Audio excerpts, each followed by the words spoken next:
Letters from America, a road trip podcast searching for the Swedish heritage in the United States. I'm your host, Martin Warren, and today I've parked the Volvo in Orlando, Florida. And with me in the Airstream is Viveca Averstedt. Yes, correct. Who has lived 3 lives. And ever since I got here, which was like 15, 20 minutes ago, I'm still counting because you just add things to your life. As far as I know, you've been a Swedish champion in bodybuilding.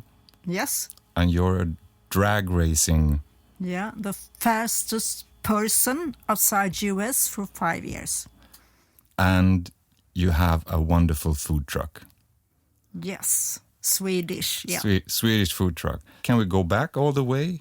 How it started with the bodybuilding, I had a friend in Los Angeles, and he was a bodybuilder, and he said, Viveca, I want you to enjoy me at the gym and see how if he likes it. And I was hooked. Immediately? Yes. When was this in time, if you don't mind me asking? Oh gosh, this must be early, I competed 86, 80s. Early 80s. Early 80s. Yeah. You got hooked immediately and started competing in the 80s. And that's how I am. If I start something, it's like on or off. Yeah. 100% or 0. Yeah, I can tell. So I started at the gym 6 days a week, twice a day. And I actually had a son and my husband. But your husband doesn't do bodybuilding. He didn't do. No. No. That was not his. No, world. that was not his thing. No. But anyhow, so that's how it started with the bodybuilding. I mean, a friend of mine, she said, "Oh, Viveca, I think you should start to compete in bodybuilding because, I think you're going to be very successful." And that's you had the genetics for it in a way. Because as a bodybuilder, it's not just muscles. No. You have to be. It's a balanced sport, isn't it? You have to have that balance of... Yeah, so if you're a short person, as I am, I can't have like massive, big muscles. No, of course not, no. Okay, yeah. So that's actually... And then the last year I competed in bodybuilding, this was 86. And back then, actually, when my husband, he built race cars, so he competed in... drag racing.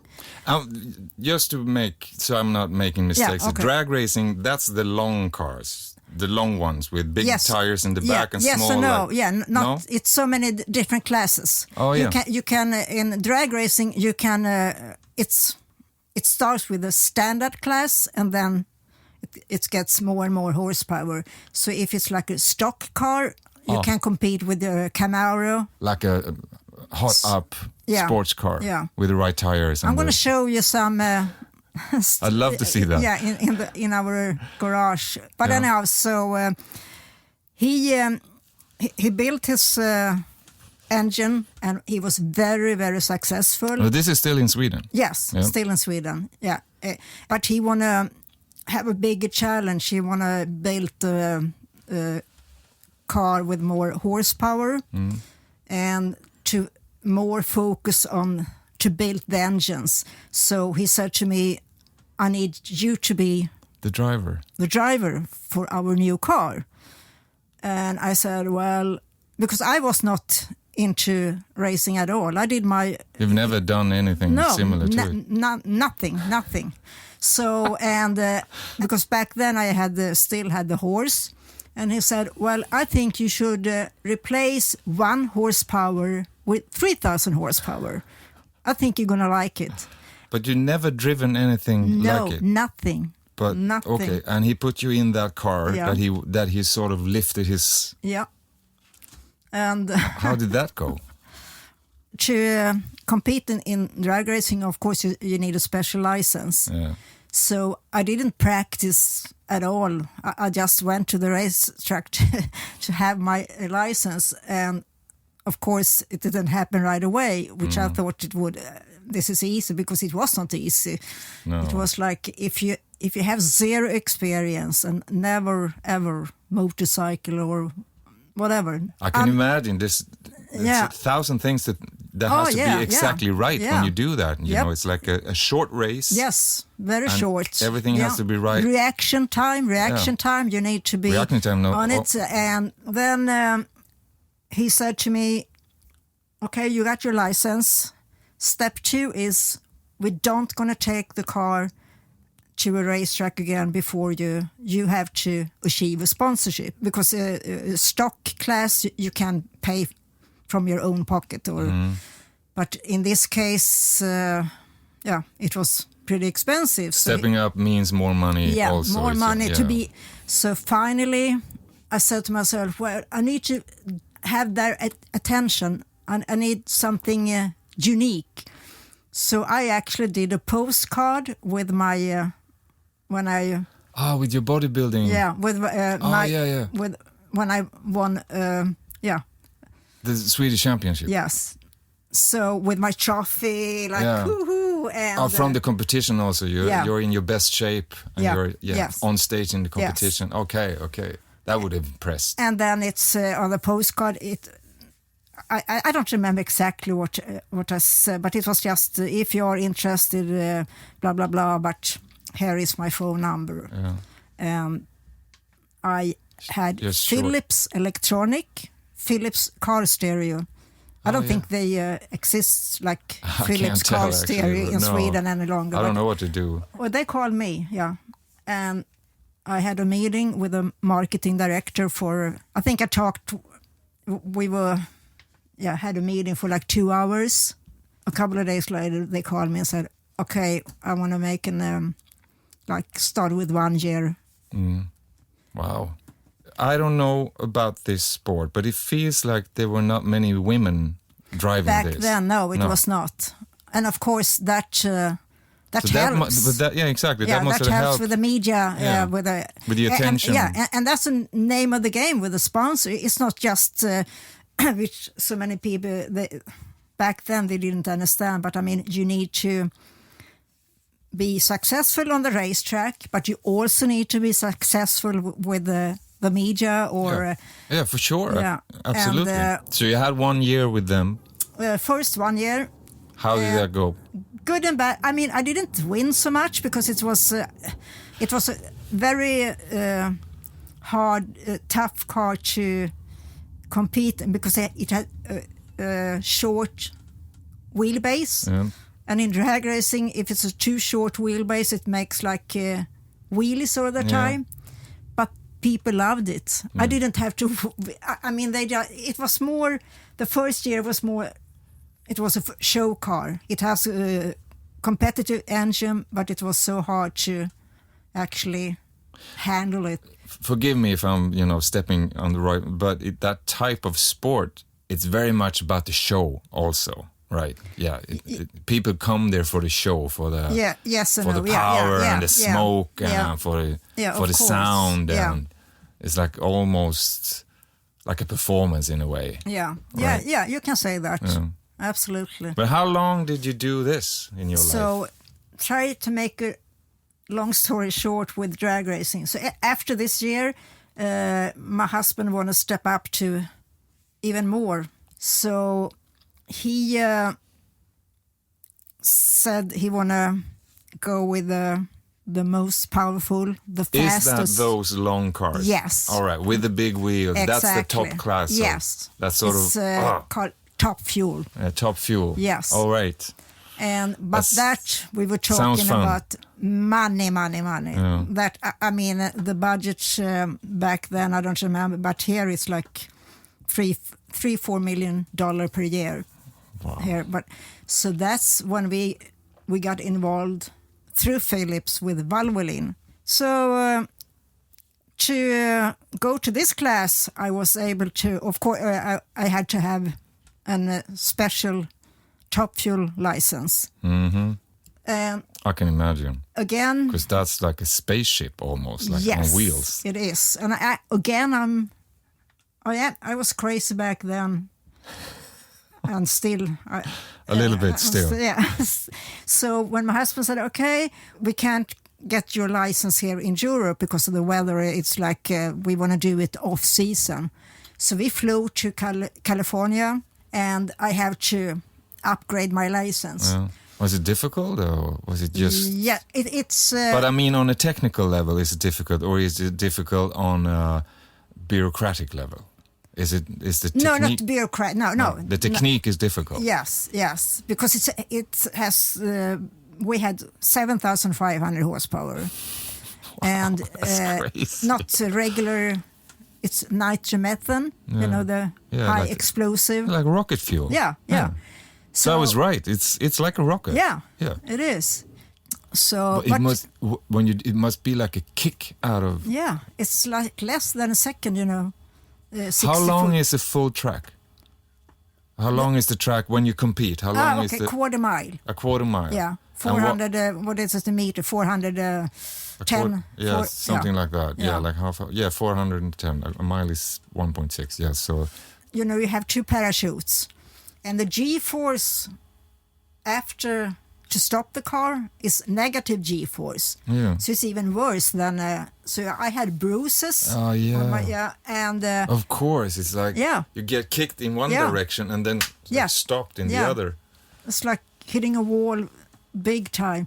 I got my license and we went back with the car to Europe, and then that's. How can I ask you?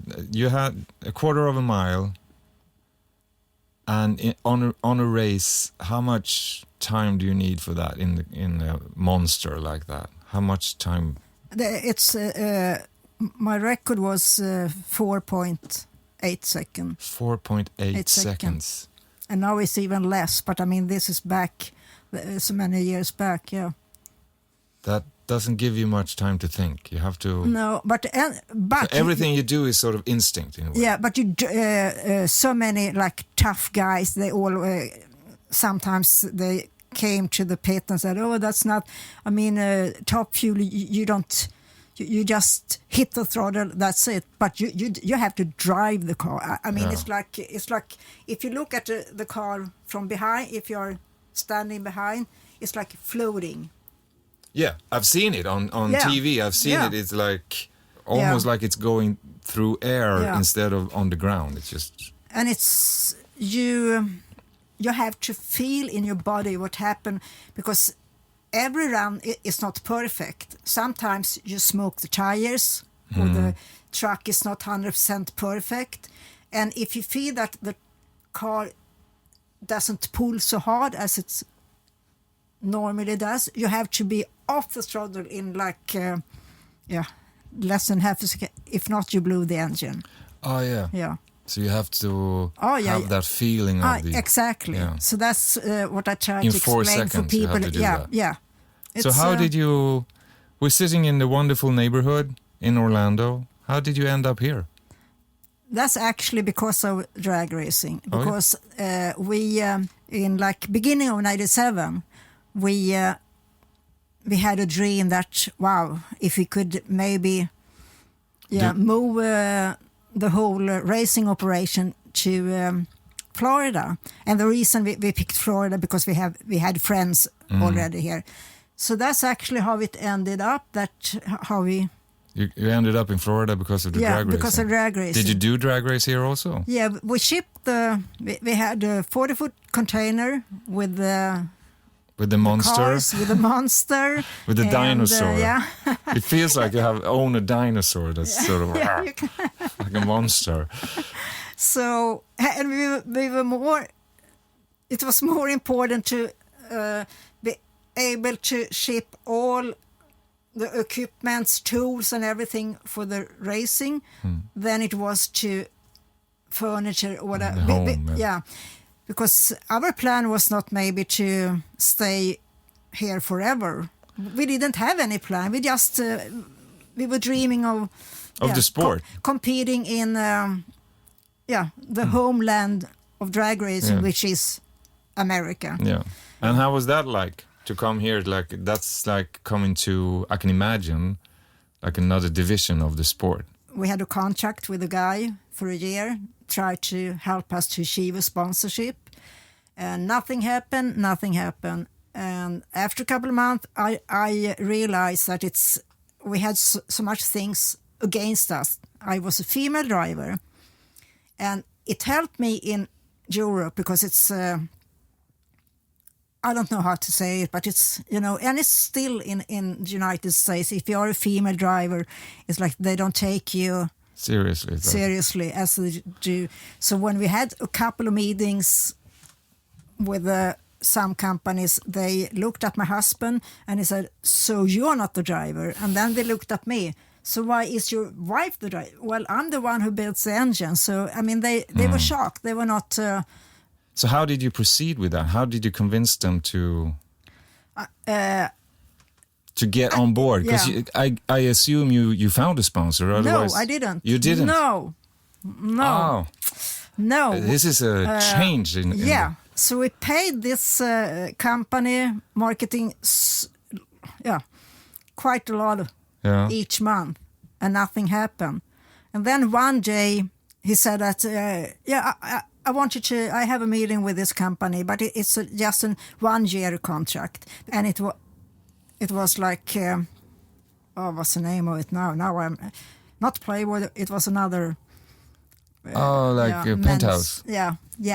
It was Penthouse. So we said, no, that's, we are not interested. You didn't want it? No, because that can give you not a bad reputation, but no, I didn't want. Yeah, I can see that the sport would attract Penthouse. Yeah, but then after a year, I think it would be harder to find another. And then, unfortunately, we realized this never. We have to give up the racing.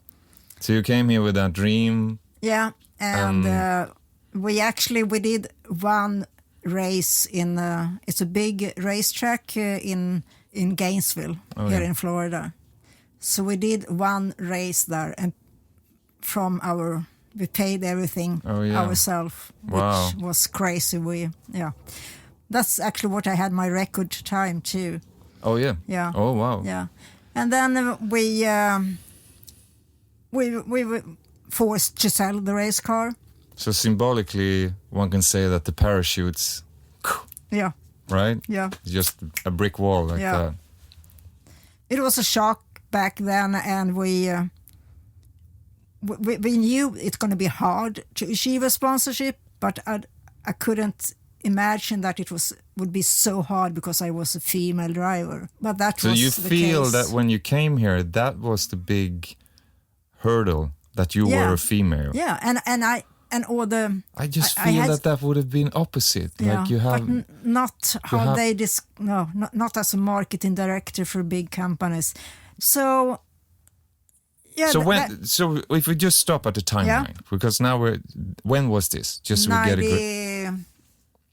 94. 94. And you stopped the drag racing. And... were you in Orlando at this point? Yeah. Always the same player. Always the same player. Yeah. Yeah, we didn't know, okay, now we are here, we can't do the racing.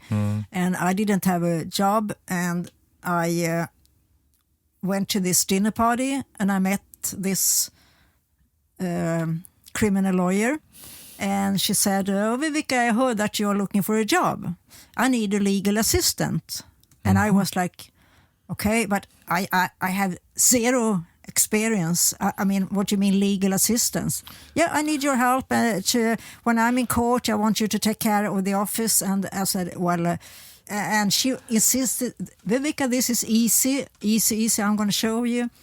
Are you aware of that this is the third time you're telling me this? Because when somebody wanted you to start with fitness and bodybuilding, you said that, I don't know, I have zero experience. Well, and somebody says, you can drive a drag racing car. And you said, I can't do that, I've never done that.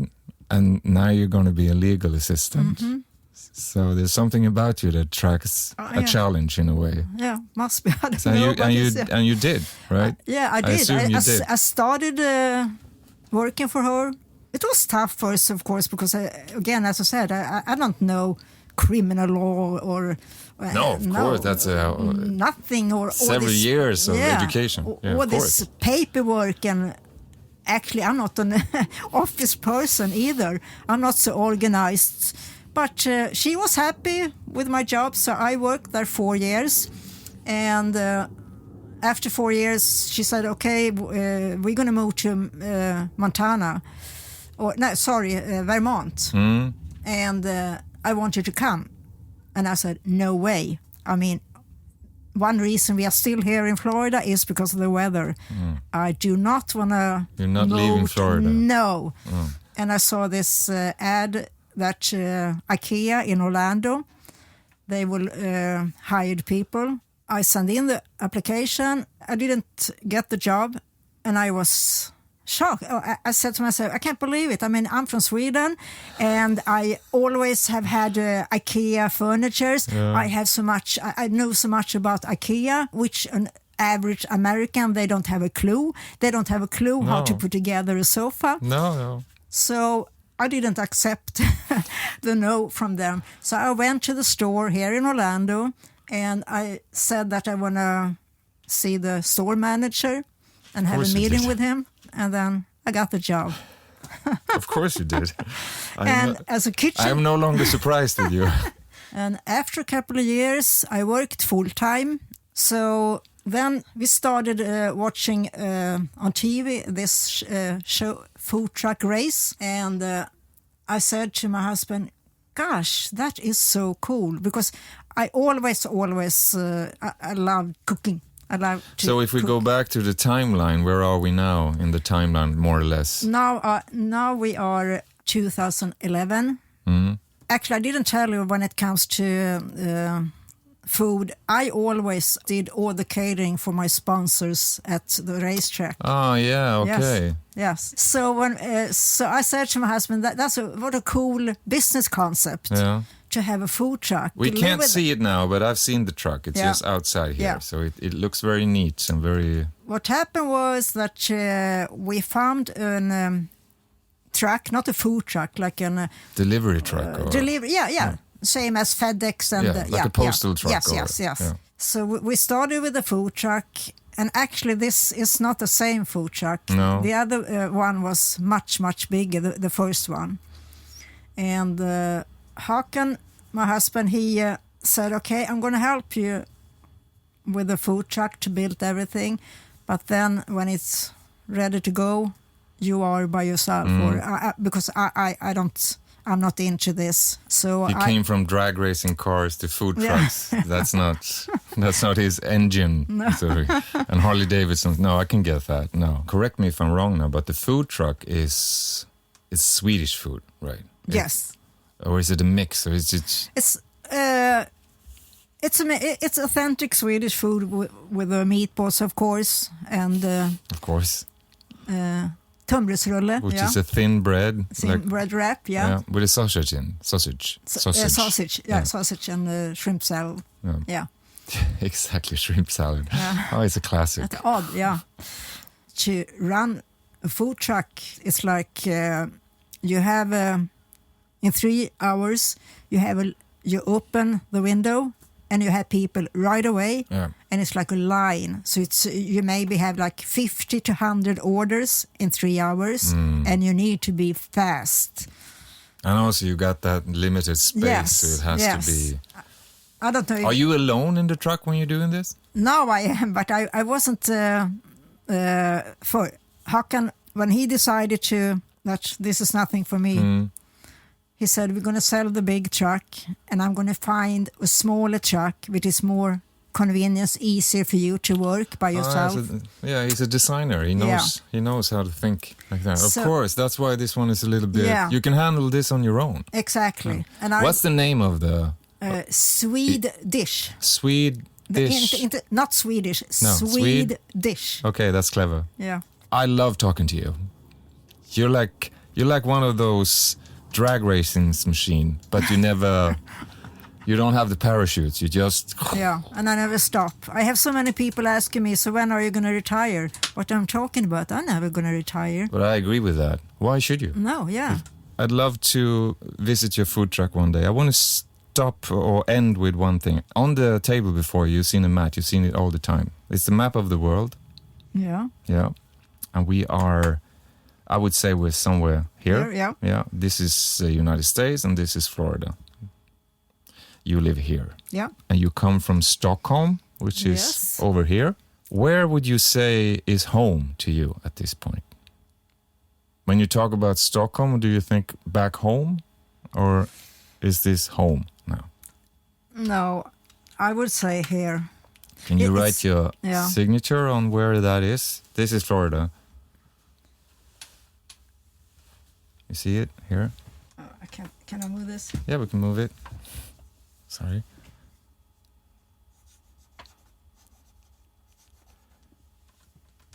So, this is home for you now. You've been here for a long time. Yeah, 28 years. 28 years. But if you were to write a letter from here to where you came from, what would that be? What would that say, that letter? I'm just going to adjust that for you again.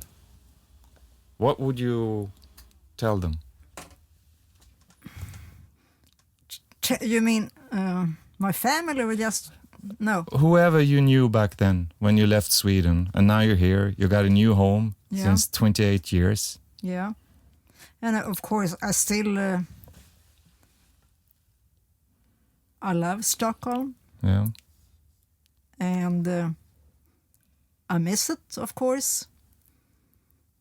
But I've been here too long time too. And honestly, I don't think... I can't handle the weather in Sweden. No, okay. I just can't. Do you see yourself as... I'm an American now. Yeah. Yeah, you sort of went over. That's interesting. That's an interesting phase to... Yeah. Do you know when that happened? I would say because we moved in here 2004. Yeah, I would say... that's a big thing to have like your own place. Yeah. So I would say I have some, maybe 15 years ago, 10, 15 years ago. When you felt like I'm here now. Yeah, because I